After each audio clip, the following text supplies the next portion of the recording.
চালায়। এটা নামি ঢাকা শহর।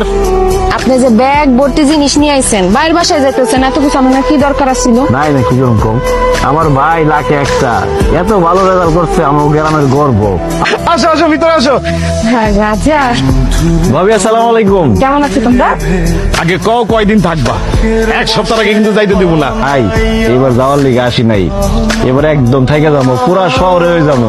দেখো আমি তোমাকে ক্লিয়ার বলে দিচ্ছি, এই কেউ ভূতগুলো যদি একই ছাদের নিচে আমার সাথে থাকে তাহলে আমি এই বাড়িতে থাকবো না।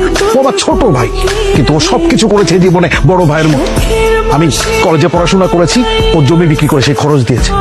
হ্যাঁ, আজকে আমি যে দাঁড়িয়ে আছি না রনি, এই জায়গায় পুরোটাই রাজার অবদান।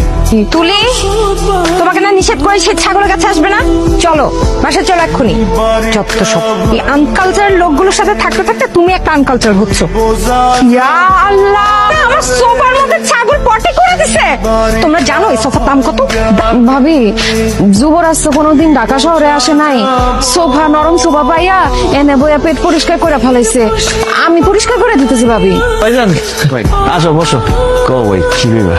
বাসায় কালকে একটা অনুষ্ঠান আছে, বার্থডে, তো কিছু গেস্ট মেস্ট আইতো আর কি। ভাইজান তাহলে কি তুমি আমাকে বাড়ি থেকে বাইরে যেতে কইতেছো? আরে না না, সি কি কস না কস, তোরা কি আমি চলে যেতে করতে পারি নাকি? আমি খালি কইতেছিলাম তুই শুধু। শোনো রাজা, যেহেতু মেহমান আসছে তাদেরকে তো আমাদের থাকা ব্যবস্থা করতে হবে, তাই না? আর তাই বলছিলাম তুমি আর রানী যদি ওই সিঁড়ির নিচে জায়গাটাতে একটু ব্যবস্থা করে নিতে কয়েক।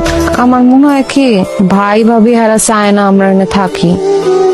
আমরা থাকা তো মনে হয় অসুবিধা হইতেছে। চলেন আমরা গ্রামে চলে যাই। একটা রাইটের লেগে সিঁড়ি নিতে থাকতে দিচ্ছে, এর লেগে ধরে নিলে তারা আমাকে ভালোবাসে না।